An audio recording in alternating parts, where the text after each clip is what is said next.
Hello बच्चों, मैं हूं आपकी हिंदी टीचर अंजू मैडम और मेरे क्लास में आप सभी बच्चों का हार्दिक स्वागत है।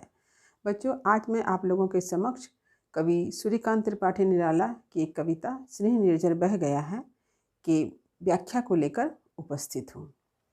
तो सूर्यकांत त्रिपाठी निराला छायावाद के एक प्रमुख कवि हैं। हिंदी साहित्य के 4 प्रमुख कवियों को छायावाद के स्तंभ माना जाता है। तो ये 4 प्रमुख कवि कौन हैं? कवि जयशंकर प्रसाद, सूर्यकांत त्रिपाठी निराला, सुमित्रा नंदन पंत और महादेवी वर्मा।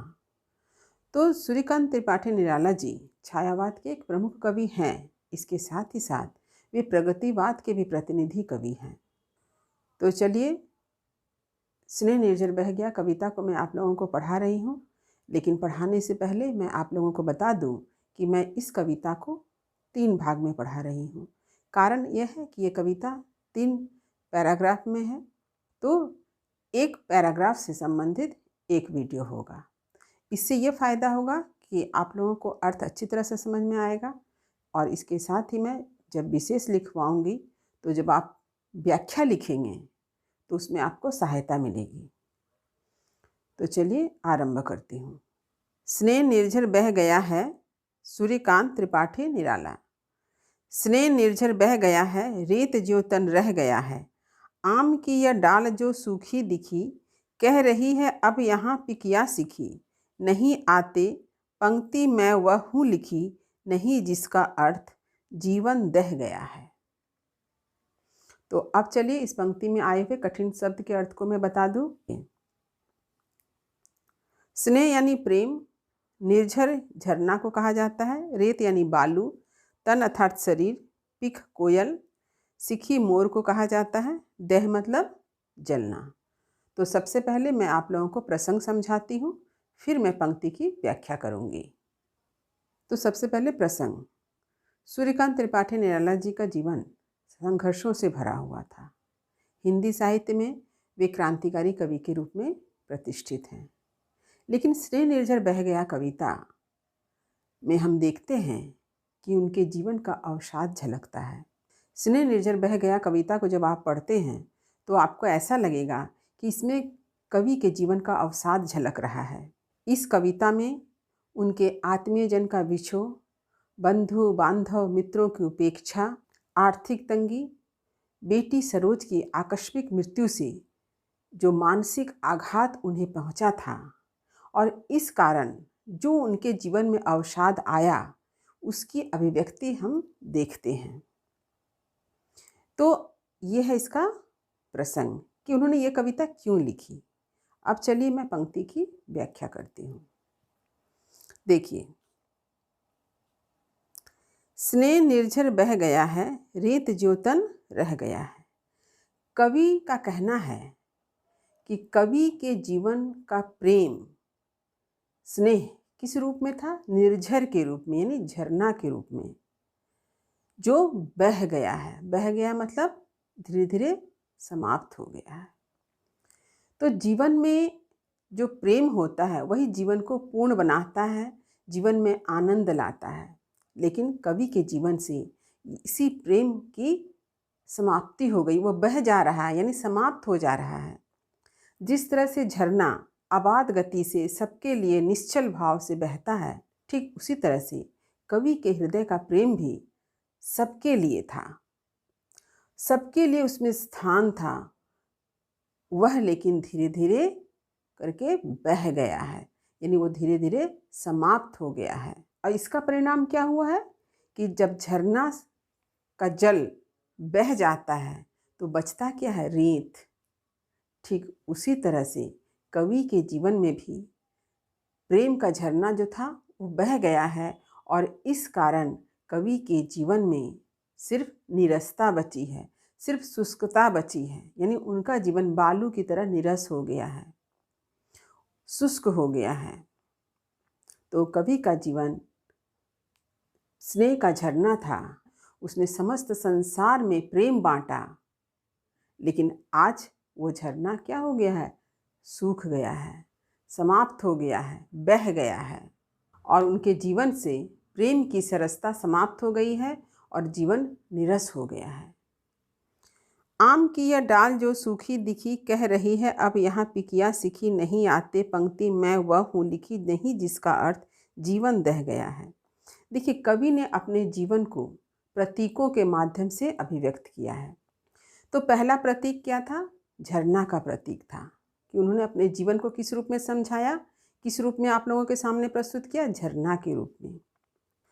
अब दूसरा प्रतीक जिसके माध्यम से कवि ने अपने जीवन को हमारे सामने स्पष्ट किया है, वह है आम की सूखी डाल।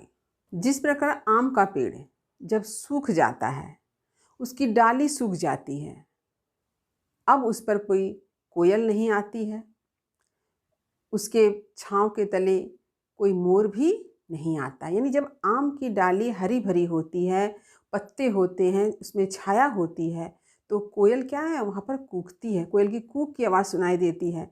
आप लोगों ने देखा होगा कि जब आम के पेड़ पर मंजर आता है, उसी समय कोयल की कूकने की आवाज़ सुनाई देती है और हम लोग कहते हैं बसंत आ गया। आम के पेड़ की छाया के नीचे मोर जो है नृत्य भी करता है। तो यहाँ पर आम की डाली कह रही है कि वह सूख गई है, इसीलिए अब यहाँ ना कोयल आती है ना ही मोर आते हैं। ठीक कवि का जीवन भी इसी तरह से है। कवि ने अपने बारे में क्या कहा है आम की सूखी डाली के माध्यम से, कि जब कवि का जीवन समृद्ध था, जब कवि में सृजन शक्ति थी, जब वे रचनाएं लिखते थे, तब उनके बंधु बांधव सब मित्र उनके साथ रहते थे। लेकिन आज स्थिति ऐसी हो गई है कि कोई भी उनके पास नहीं है, क्योंकि कवि अब वृद्धावस्था में हैं।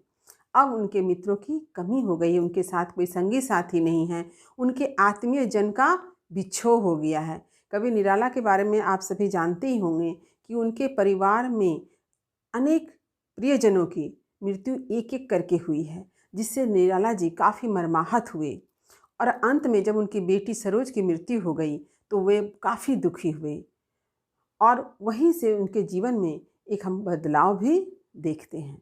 तो यहाँ पर कवि ने आम की सूखी डाली के प्रतीक के माध्यम से अपने जीवन को अभिव्यक्त किया है।